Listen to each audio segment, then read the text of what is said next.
जब आप बलिदान स्वरूप परमेश्वर के साथ जाते हैं तो आप प्रतिफल पाते हैं। जब आप बलिदान स्वरूप परमेश्वर के साथ जाते हैं तो बलिदान स्वरूप जाना बहुत जरूरी है 2024 में। तो क्या आप 2024 में बहुत फलना चाहते हैं?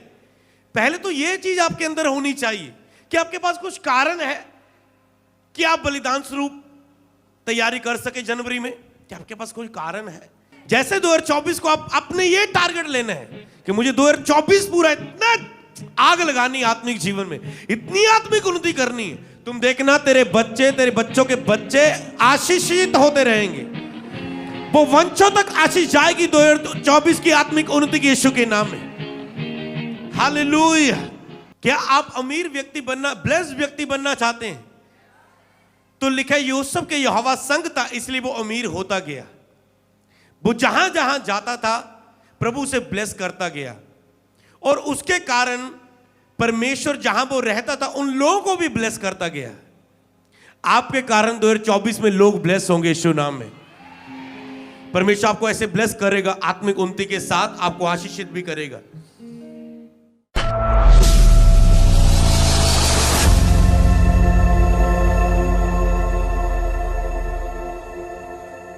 और आज आपकी आत्मिक उन्नति की सीरीज जो उसकी सेकंड टीचिंग आप सुनने जा रहे हो, तो हम कंटिन्यू करेंगे। अपने स्थानों पे बैठ जाओ। ओके, तो मैं वहीं से वचन कंटिन्यू करूंगा। उससे पहले कि मैं उस वचन पढ़ूं तो आपको पता होना चाहिए न्यू ईयर मीटिंग में जो हमें परमेश्वर ने दिया था कि शैतान किस तरह से बरमाएगा लोगों को।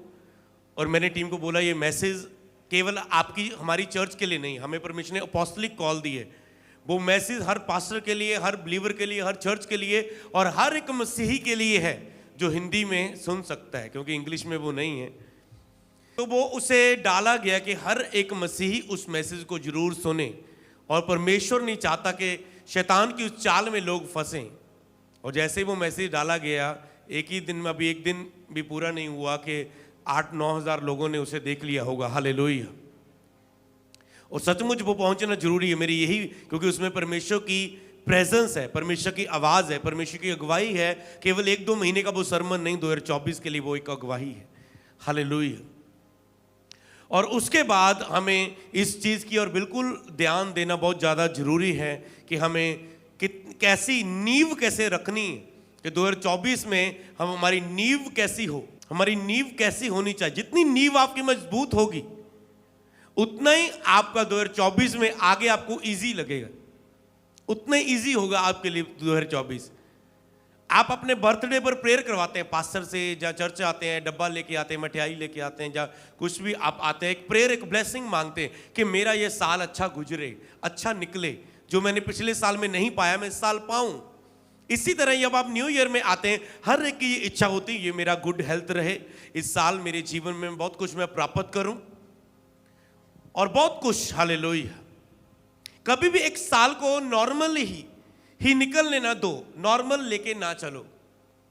हमने कैसे लिया कि प्रभु अधिक से अधिक, हम देखेंगे 2023 में हमने क्या किया, हम क्या इच्छा होगी 2024 में अधिक से अधिक काम करना, रूहों तक पहुंचना, अधिक से अधिक रूहों को जीतना, अधिक से अधिक काम करना उसके भवन के लिए, उसके लोगों के लिए, सुसमाचार के लिए, पूरे भारत के लिए, पूरे विश्व भर के लिए। जहां जा सकते हैं वहां जाना, जहां क्रूसल कर सकते हैं क्रूसल करना, यहां ऑनलाइन काम कर सकते हैं वहां ऑनलाइन माध्यम के द्वारा काम करना, जहां जैसे सुसमाचार बढ़ा सकते हैं बढ़ाना। अधिक से अधिक हम कितना काम कर सकते हैं। आपका 2024 उतना ही ग्रेट होगा जितने आपके ग्रेट फैसले होंगे। तो 2024 आप शुरुआत से ही कितने फैसले ले रहे हो, कैसे फैसले ले रहे हो। मैंने अपने जीवन के इन 6 साल मिनिस्ट्री को हो चुके हैं, 7वें में हम प्रवेश करेंगे और इस बार हमारा 7वां साल बहुत जबरदस्त तरीके से हम सेलिब्रेट करेंगे 5 मई को हमारा, क्योंकि 7 अंक ब्लेस्ड अंक है और हमारी सेवकाई के 7 अंक पूरे होंगे 2024 में ही। तो ये 2024 हमारे लिए बहुत ब्लेसिंग वाला साल है। हालेलुया। जिसमें सेवकाई को 7 साल पूरे हो जाएंगे। हालेलुया। और आपको याद रखना, तो इसीलिए इसके बीच में जो हमें करना है सबसे अधिक, आप कितना काम कर रहे हो उसके बीच में, आपकी तैयारी क्या है, आपकी चाहत क्या है, आपकी नींव कितनी आप मजबूत करते हो, कितना आप उसके लिए सीरियस हो। तो उसके लिए मान लो आपने आप 2024 में कितना टाइम आप बाइबल मान लो पढ़ पाए? मान लो आप 2023 देखो, आप कितनी प्रार्थनाएं कर पाए 2023 में, आप कितनी बाइबल पढ़ पाए 2023 में, आप कितना चर्च लगातार आ पाए, मीटिंग आपने अटेंड की, कितना आप फास्टिंग रख पाए 2023 में, कितना आप सुसमाचार सुना पाए, कितना आप प्रार्थना योद्धा बन के जी पाए, आपने कितनी सेवा की। ये आपका प्रतिफल होता है, ये आपकी ब्लेसिंग होती है। कई वक्त जो पिछला साल होता है, आप कहते हैं उसी वक्त आपको रिजल्ट नहीं दिखता, उसका अगले साल में रिजल्ट दिखता है। जो 23 में आपने किया 2024 में आप रिजल्ट देखोगे यीशु नाम में।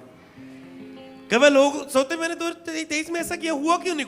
कुछ ज्यादा अच्छा नहीं हुआ, मैंने तो बहुत कुछ किया, पर उसका रिजल्ट कई बार जब आप उसे करके भूल जाते हो तब प्रभु आपको रिजल्ट देता है। हालेलुया। उसका रिजल्ट आपकी लाइफ में होता है। जब मैंने फर्स्ट टाइम मसीह में आके 40 फास्टिंग रखे थे, 4 विषय रखे थे, रख के जब भूल गया, कुछ 1-2 साल मसीह में आगे बढ़ गया, जब पीछे मुड़ के देखा वो 4 विषय पूरे हो चुके थे। हालेलुया। किसी की मैरिज हो जाए, प्रभु ये बहन बहुत रो रही है मसीह में, मुझे अच्छा लड़का नहीं मिलता, मेरी मैरिज नहीं हो रही, इतने साल की हो गई, अच्छा रिश्ता नहीं मिलता, प्रभु इसकी मैरिज हो जाए। प्रभु इस बहन के बाद बेबी नहीं है, बहुत रोती है मसीह में, इतने टाइम से चर्चा, प्रभु इसकी बेबी हो जाए। प्रभु मतलब प्रार्थना कर रहा था, उपवास रख के काम करवाना नहीं है परमेश्वर को। उपवास रख के मतलब अपनी प्रेयर को पूरी हृदय के साथ, विश्वास के साथ कर पाना। और जब आप उन विषयों को विश्वास के साथ करते हैं और वो प्रार्थना के उत्तर आते हैं, हालेलुया, बलिदान स्वरूप, तो उसमें फर्स्ट कार्य ये है कि आपने पहले आप 3 फास्टिंग रखे, आए थे 3 तारीख की मीटिंग में, बहुत अच्छा था, आप 3 फास्टिंग रख पाए। हालेलुया। उसके बाद 7 फास्टिंग मैंने कहा 21 दिन की आप रखो, तो अब बार बार मुझे 21 दिन कैसे रखने आपको गाइड करने की जरूरत नहीं, आप बहुत सीख चुके हैं फास्टिंग के बारे में। तो मैंने एक ही लफ्ज़ बोला, तो जिन्होंने शामिल होना था वो हो पाए। कईयों को ठंड थी, कईयों को मुश्किल होगा, कईयों को नहीं हो पाए होंगे, पर आपको करना है। शुरुआत जबरदस्त करनी है, शुरुआत ही से आपको एक अच्छी नींव तैयार करनी है, क्योंकि शैतान की योजना शुरुआत ही से शुरू हो चुकी है लोगों की लाइफ में। जो मैंने आपको प्रीच किया था, शुरुआत ही से वो दबाव डालने की कोशिश करेगा कि उसके ऊपर, क्योंकि उसे पता है कि ब्लेसिंग्स आती हैं, नए साल के लिए प्रेयर्स होती हैं, प्रार्थना होती हैं, लोगों पर ब्लेसिंग रिलीज की जाती है, तो ये या तो वो ब्लेसिंग्स कब्जा करके उसको चलानी शुरू कर देंगी, जैसे मैं कह रहा हूं प्रेयर में जाओ, फास्टिंग में जाओ, या तो वो ब्लेसिंग्स आत्मिक माहौल उस पर कब्जा कर लेगा, या तो दुष्ट आत्मा के कब्जे, शरीर का अभिलाषाओं के कब्जे, पाप के कब्जे उस पर कब्जा कर लेंगे। तो आपको देखना है कि शुरुआती आपको किसको देना है। आपको अपने आप को शुरुआत के महीने में, जनवरी में, यीशु मसीह को देना है या शैतान को देना है, शरीर को देना है या आत्मा को देना है, ये आपको चॉइस करना है। तो अगर आप चॉइस कर चुके कि मुझे आत्मा को देना है, पहला स्थान देना है परमेश्वर को, पहला महीना, पहला स्थान परमेश्वर को, पहला महीना प्रार्थना, वचन, उन कार्यों में। हालेलुया। तो आपको इन चीजों को समझना है। नहीं तो हम भी सोच सकते हैं ओके चलो ठीक है, दिसंबर में बहुत काम किया, शोभा यात्रा की, न्यू ईयर की मीटिंग, भाग दौड़, ऐसा बहुत कुछ हो गया। तो पहला स्थान, पहला महीना परमेश्वर को आत्मिकता में बढ़ते हुए देना। हालेलुया। अब बलिदान स्वरूप परमेश्वर के सामने जाना है। पढ़ेंगे आज के वचन को, उस सीरीज को कंटिन्यू करेंगे। कुरनेलियुस ने कहा, इसी घड़ी पूरे 4 दिन हुए मैं अपने घर में तीसरे पहर प्रार्थना कर रहा था। उपवास सहित वो प्रार्थना कर रहा था, तो देखो एक पुरुष चमकीला वस्त्र पहने हुए मेरे सामने खड़ा हुआ। तो पुरुष वो चमकीला वस्त्र पहने, स्वर्गदूत उसके सामने कैसे आया? क्या कर रहा था वो? जब प्रार्थना कर रहा था। जैसे आप प्रार्थना करते तो आत्मिक चीजें आपकी ओर आकर्षित होती। फास्टिंग प्रेयर में जब आप जाते हैं तो एक चमकीला वस्त्र पहने हुए मेरे सामने खड़ा हुआ, यस, और कहने लगा, हे कुरनेलियुस, तेरी प्रार्थना सुन ली गई और तेरे दान परमेश्वर के सामने स्मरण किए गए। जो तूने बलिदान स्वरूप अपने आप को दिया, उपवास सहित प्रार्थना तूने की, और तेरे ये दान परमेश्वर के सामने स्मरण किए गए। और 32 में लिखा है, इसलिए किसी को याफा भेजकर शिमोन को, जो पतरस कहलाता है, बुला। वह समुद्र के किनारे शमौन कपड़े का धंधा करने वाले के घर में अतिथि। ठीक है, वो कहता पतरस को बुला ले। ओके, पतरस को बुलाया। पतरस ने उनके साथ वचन शेयर किया, और उस पूरे घराने ने वचन सुना कुरनेलियुस के, और पूरे घराने ने उद्धार पा लिया, यीशु मसीह को ग्रहण किया, बपतिस्मा ले लिया। सब बोले आमीन। तो देखो अभी इसने बपतिस्मा नहीं लिया था, पर ये उपवास सहित प्रार्थना कर रहा था, बलिदान स्वरूप अपने आप को परमेश्वर के सामने दे रहा था। तो क्या हुआ? दूत प्रगट हुआ, तेरे दान याद किए गए। मतलब उसने कुछ आत्मिक किया, फास्टिंग प्रेयर, वो आत्मिकता में कुछ किया उसने। जैसे आप अपने फास्टिंग प्रेयर में जाते हैं तो परमेश्वर की सामर्थ आपकी ओर आकर्षित होती है, परमेश्वर की अभिषेक आपके ऊपर आता है और वो आपकी अगुवाई करना शुरू करता है, आपको चलाना शुरू करता है, जैसे उसने किया। इसलिए जैसे आप फास्टिंग में जाते हैं, परमेश्वर आपके सामने आते हैं, परमेश्वर प्रगट होते हैं, परमेश्वर की आवाज आपको मिलती है। तो आपको परमेश्वर के करीब जाने की इच्छा रखनी है। जैसे मूसा परमेश्वर के करीब जाने की, जब उसने जलती हुई झाड़ी को देखा तो उसने करीब जाने की इच्छा जगाई, चाहत रखी। तो आपके अंदर जनवरी महीने की चाहत यही होना चाहिए, साल का पहला महीना मुझे एक ही फोकस करना है, प्रभु में बढ़ना है, मुझे प्रार्थनाओं में जाना है, प्रार्थना में जाना है। हालेलुया। अपने आप को तैयार करना है, फलों में लेके आना है। प्रार्थना में लेके जाने के बाद क्या लेके आना है? अपने आप को फलों में लेके आना है। फलों में लेके आना क्या है? जब आप फास्टिंग पीरियड में जाएंगे तो उसका लक्ष्य क्या होता है? आप फलों में आते हैं, फलों में जीना शुरू करते हैं। आत्मा का फल प्रेम, आनंद। आप फलों की बात करें तो अगर आप कहते हैं मुझे गुस्सा देने का चाहे कोई भी बड़ा कारण क्यों ना हो, किसी व्यक्ति पर गुस्सा आने का, चाहे आपके बच्चों पर हो, आपकी पत्नी पर हो, आपके पति पर हो, आपकी सास पर हो, आपकी सास का बहू पर हो, किसी पर हो, जैसे आपको क्रोध आता है, टीम वर्क हो, आप टीम में किसी के एक दूसरे पर गुस्सा, आप कहते चाहे मेरे ऊपर गुस्सा आने का कितना भी बड़ा कारण क्यों ना हो, ना कारण पर कोई गुस्सा नहीं कर रहा, आपको ये कारण है मैं इस पर गुस्सा होऊंगा या इस पर मैं नाराज होऊंगा। एक होता गुस्सा करना, एक होता नाराज हो जाना किसी से। कितना बड़ा भी कारण क्यों ना हो, मैंने नाराज नहीं होना, मैंने गुस्सा नहीं करना। ये क्या है? फास्टिंग में आप इस लेवल पर की जीत हासिल करते हैं। आपका नियंत्रण आता है आपके क्रोध पर, आपके नाराज ना होने पर। जैसे पति पत्नी नाराज होते रहते बहुत जल्दी छोटी छोटी बात पर, आप फास्टिंग पीरियड में आपका कंट्रोल रहेगा आपके ऊपर, और आप शैतान को जगह नहीं देंगे। जनवरी में जब आप फलों में रहेंगे आपकी लाइफ पर नियंत्रण करने के लिए, जब आप फास्टिंग में रहते हैं तो आपका नियंत्रण आपके ऊपर रहता है। आप शरीर के गुलाम नहीं होते, शरीर आपका गुलाम बन के रहता है। फिर यहां पर निर्गमन में परमेश्वर ने कहा मूसा तुझे जो कहना होगा, तू मेरी आवाज बनेगा, तुझे जो कहना होगा वो मैं तुझे बताऊंगा, तुझे जो कहना होगा वो मैं तेरे मुंह में डालूंगा, तुझे जो कहना होगा वो मैं तेरे मुंह के अंदर, तेरे अंदर डालूंगा, जो तुझे कहना होगा। हालेलुया। उसने उस अगुवाई को, उस परमेश्वर की आवाज को प्राप्त किया। जब वो परमेश्वर के सामने गया, तुझे जो कहना होगा वो मैं तेरे अंदर डालूंगा, तुझे जो करना होगा वो मैं तुझे सिखाऊंगा। हालेलुया। पढ़ेंगे आगे। यूहन्ना की किताब, उसका सीक्रेट क्या था कि वो परमेश्वर के पास गया था। यहां पर परमेश्वर कहता है यूहन्ना तुम मुझ में बने रहो और मैं तुम में।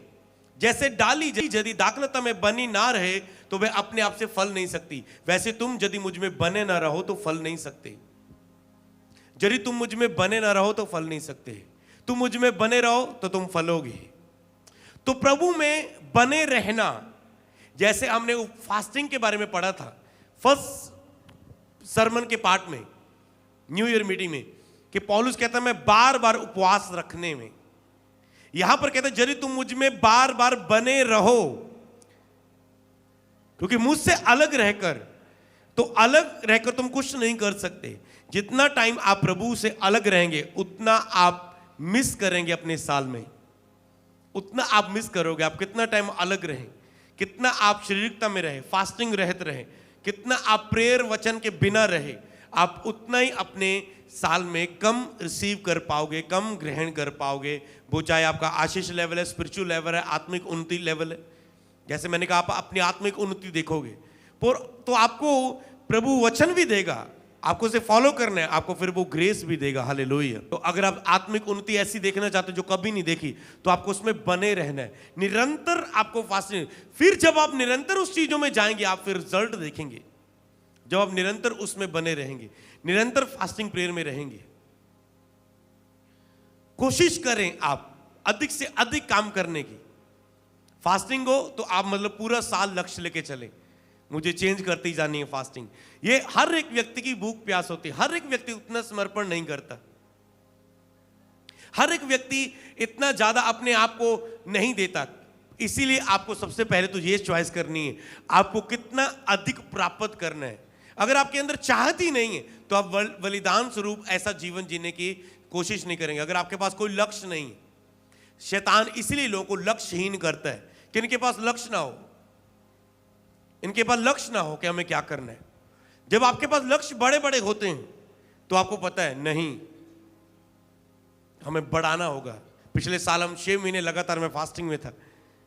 वो ऐसा नहीं कि लगे हो क्या 6 महीने, वो ऐसी नहीं जैसे आपको लगता है, इतनी मुश्किल नहीं होती वो।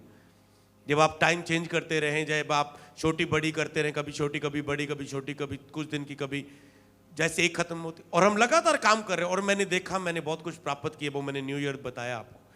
और इस साल हमने पूरा साल रखने की कोशिश मांग रहे प्रभु से, अनुग्रह मांग रहे। पूरा साल हम फास्टिंग के साथ बढ़े। क्यों? ज्यादा करना चाहते हैं।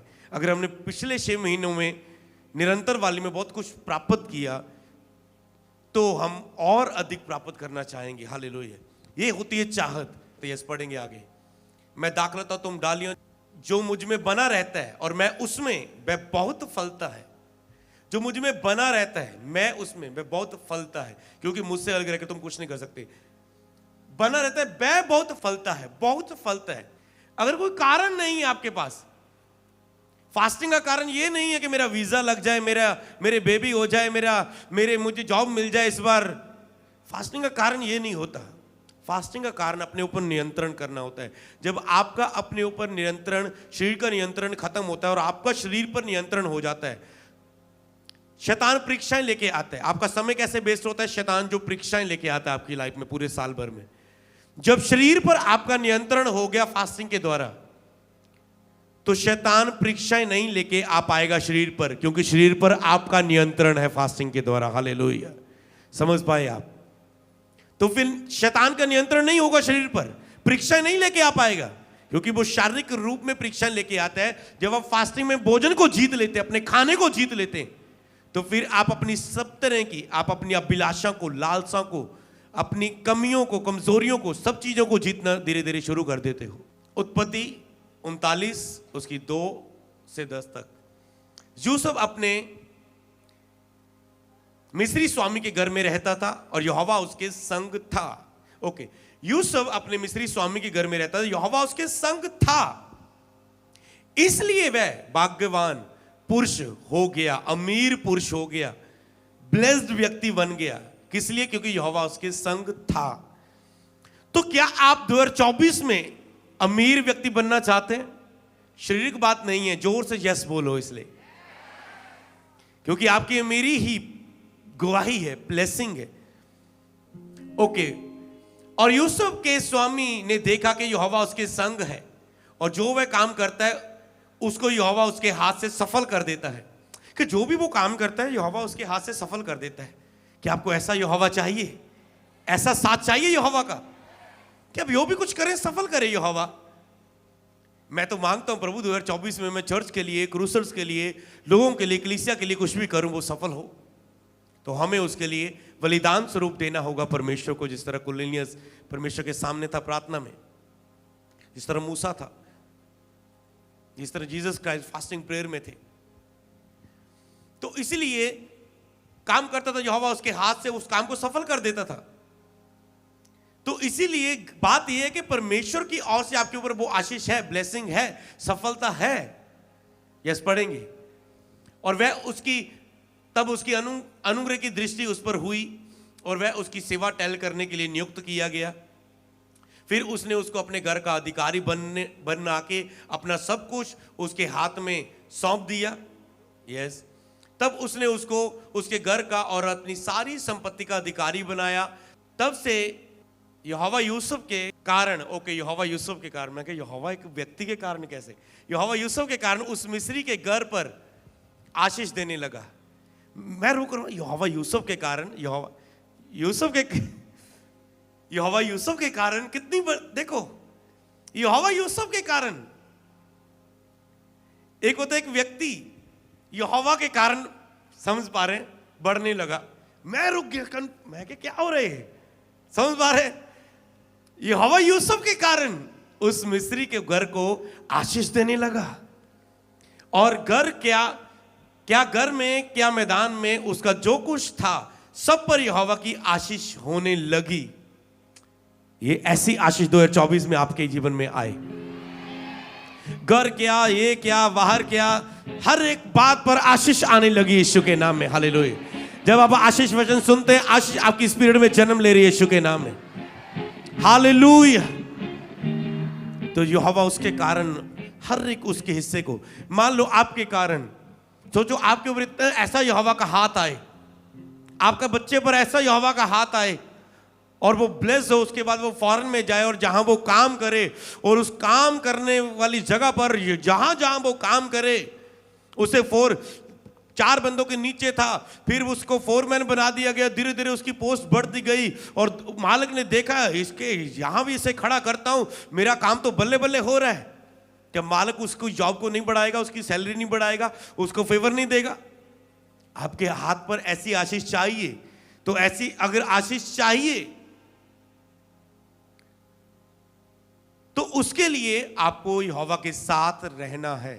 कभी कभार नहीं, हफ्ते में एक बार नहीं, महीने में एक बार नहीं, पूरा साल। क्योंकि आपकी आगे वाली लाइफ में यह साल बोलेगा यीशु नासरी के नाम में। तो आपने देखा कि ऐसी आशीष, तो 2024 में आपको यही देखना है कि अगर आप चाहते हैं आपके बच्चों पर, आप पर, आपके बच्चों पर, आपके वंश पर ये आशीर्वाद रहें, 2024 मेहनत करने का साल है। याद रखो, आप अगुवाई को ले चुके हैं, 2024 मेहनत करने का। 1 साल की मेहनत आपके 100 साल तक राज्य करेगी। हालेलुया। जे अगर आपने ये 24 अगर आपने मेहनत कर ली अपने आत्मिक जीवन में सीरियस होके, इसमें आपको ये नहीं सोचना ओ यार फिर फास्टिंग आ गई, फिर ये आ गया, फिर वो मीटिंग आ गई अभी। नो, आपको कहना है कितना अधिक, क्योंकि 2024 में मेरा काम ही यही है। आपके लिए मार्गदर्शन है। मैंने किसी साल में ऐसा नहीं कहा कि केवल यही चीज पर ध्यान देना, आत्मिक उन्नति पर इतना ही फोकस सारा। तो आप पर यह साल ऐसा ही है, आत्मा में मैंने जो प्राप्त किया, पूरी आपका एक ही ध्यान आत्मिक उन्नति, क्योंकि हर साल आपको शैतान पर मा जाता है। शायद ये साल तेरा पढ़ाई में ये करने का, ये कोर्स करने का, ये फाइल लगाने का, और फाइल लगाते लगाते 4 महीने तुम चक्करों में, फाइल के चक्कर में घूमते रहे, वीजा फिर भी नहीं लगा। तुम आत्मिक उन्नति में इतना बिजी रहो, आज फाइल लगाई, परसों वीजा आएगा और तुम 4 कंट्री में होंगे। फिर जब परमेश्वर देता है वो ऐसे देता है ना, वो ब्लेसिंग क्या, जिसको तूने 6 महीने मजदूरी करके साइकिल खरीद लिया, वो ब्लेसिंग नहीं है, वो मेहनत है, मजदूरी है, खून पसीने की कमाई है, वो ब्लेसिंग नहीं है। टेस्ट ब्लेसिंग वो है जब सीधा तेरे हाथ में आए, कि तुम एक टाइम चर्च में राशन लेते थे, आज तुम हजारों चर्च में बोते हो, ये ब्लेसिंग है। समझ पा रहे? ये है कि जिंदगी चेंज हो जाए, ऐसा मोड़ आए, वो होती ब्लेसिंग, कि आप जिसके योग्य नहीं थे, काबिल नहीं थे, वो आपको मिल गया। तो जिंदगी में जो आपकी काबिलियत कर सकती है वो नहीं परमेश्वर को चाहिए। कई बार जिसकी आपके अंदर काबिलियत होती है आप उतना करने की कोशिश करते हैं, ये ब्लेसिंग नहीं है, ग्रेस नहीं है, यहोवा साथ होना नहीं है। ये वो यूसुफ की काबिलियत नहीं थी, वो यहोवा का हाथ था। समझ पा रहे? आप अपनी काबिलियत से कुछ ज्यादा नहीं ले पाओगे 2024 में।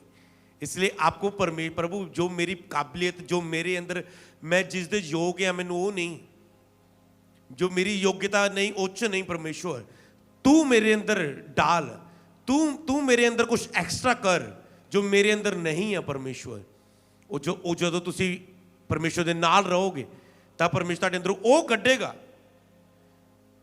और ਤੁਹਾਨੂੰ फिर ग्रेस देगा। और आगे मैं ਦੱਸਦਾ हूं 2023 कि अनुग्रह आपको वो देता है जिसके आप काबिल भी नहीं है। हालेलुया। जिसके आप काबिल भी नहीं है। अनुग्रह फिर आपको वो देता है, परमेश्वर की ग्रेस आपको वो देती है। यस, पढ़ेंगे।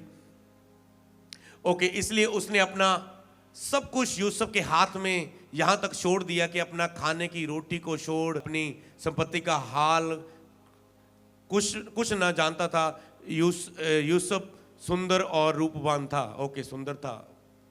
इन बातों के पश्चात ऐसा हुआ कि उसके स्वामी की पत्नी ने यूसुफ की ओर आंख लगाई और कहा, मेरे साथ सो। पर उसने अस्वीकार करते हुए अपने स्वामी की पत्नी से कहा, सुन, जो कुछ इस घर में है मेरे हाथ में है, उसे मेरा स्वामी कुछ नहीं जानता। उसने अपना सब कुछ मेरे हाथ में सौंप दिया है। इस घर में मुझसे बड़ा कोई नहीं। उसने तुझे छोड़, जो उसकी पत्नी है, मुझसे कुछ ना रख छोड़ा। इसलिए भला मैं ऐसी बड़ी दुर्दशा करके परमेश्वर का अपराधी क्यों बनूं? क्या बात है उसकी। यस। और ऐसा हुआ कि वह प्रतिदिन यूसुफ से बातें करती रही। प्रतिदिन यूसुफ से बातें करती रही, पर उसने उसकी ना मानी, क्योंकि उसके पास लेटे जा उसके संग रहे, क्योंकि यहोवा उसके संग था। क्यों उसके संग रहे? प्रतिदिन उसके पास आती थी हवा के पास। शैतान प्रतिदिन आता था, प्रतिदिन उसे फुसलाने की कोशिश करती थी, पर उसने एक ना मानी। कहता, सब कुछ तो मेरे हाथ में स्वामी ने कर दिया है, केवल तुझे छोड़ जो उसकी पत्नी है। सारा कुछ मैं देख रेख करता हूं, कुछ हालचाल नहीं पूछता। कितने पैसे किधर, कितने पैसे दिए, खजाने में कितने पैसे हैं, कुछ अपनी जेब में तो नहीं रख लिए तूने, कुछ नहीं पूछता। इतना बिलीव करता है मुझसे, तो मैं ऐसा दुष्टता का काम क्यों करूं? सोचो, क्योंकि उसे पता था खुदावंद का हाथ मेरी जिंदगी में। कई लोग भूल जाते जब उनकी लाइफ में आशीष आती, वो भूल जाते खुदा के हाथ के कारण ये आई है। अगर मैंने पाप किया, जो हाथ उठ जाएगा, आशीष भी उठ जाएगी। और लोग अलर्ट नहीं रहते। इसीलिए देखो वो अपनी लाइफ में कितना सीरियस था कि मुझे गिरना नहीं है, क्योंकि यहोवा उसके संग था। उसे पता था मैं उस साथ को खो दूंगा। कितना अलर्ट था अपनी परमेश्वर के साथ के लिए। तो क्या उसने कुछ महीनों को आपको साथ रखा? सालों तक परमेश्वर के साथ वो ऐसे ही रहा, इसीलिए वो आगे बढ़ता गया।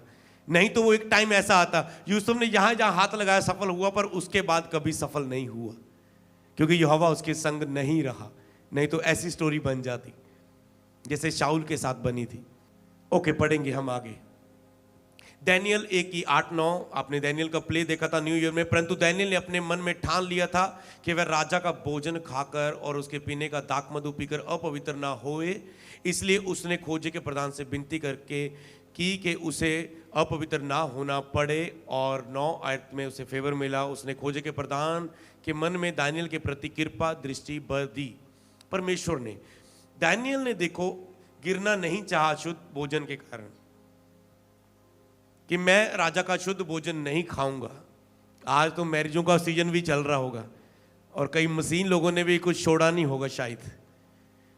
साफ सुथरा खाना है, पहले पूछ तो लो। हालेलुया। तो कहता मैं अशुद्ध भोजन नहीं खाऊंगा, मैं केवल प्रभु भोज लेता हूं, प्रभु की मेज से ही भोजन खाता हूं, पवित्र भोजन ही, और किसी की कृपा मुझे नहीं चाहिए। अगर आप नए चर्च में आने शुरू हुए हैं, देखा आपने डैनियल का प्ले, अब आप देख रहे डैनियल का जीवन, कि उसने कहा परमेश्वर के अलावा मैं किसी के आगे नहीं झुकूंगा, मैंने सच्चे परमेश्वर को अब जान लिया है। तो इसलिए आपको अपने दृढ़ फैसले लेने और परमेश्वर के पीछे ऐसे दृढ़ता से चलना है। जब डैनियल खड़ा हो गया, इसमें क्या सीखने की बात है? आज लोग खड़े नहीं होते, 2024 में आपको खड़े होना है, स्टैंड लेना है अपनी लाइफ में। डैनियल कहता मैं नहीं खाऊंगा, तो परमेश्वर ने खोजे के मन में डाला कि वो उसको फेवर करे। कहते ठीक है, मैं तेरा साथ दूंगा इस बात के लिए। समझ आ रहे? परमेश्वर ने, डैनियल फैसला ले रहा है, अगली आयत में परमेश्वर बोल रहा है, फेवर दे रहा है। कितनी अद्भुत बात है। आपने स्टैंड लेने 2024 में खड़े होना है आत्मिकता में के लिए। परमेश्वर आपका साथ देने के लिए तैयार है। आप परमेश्वर के नाम में खड़े हैं, परमेश्वर आपके लिए खड़ा होगा यीशु के नाम में।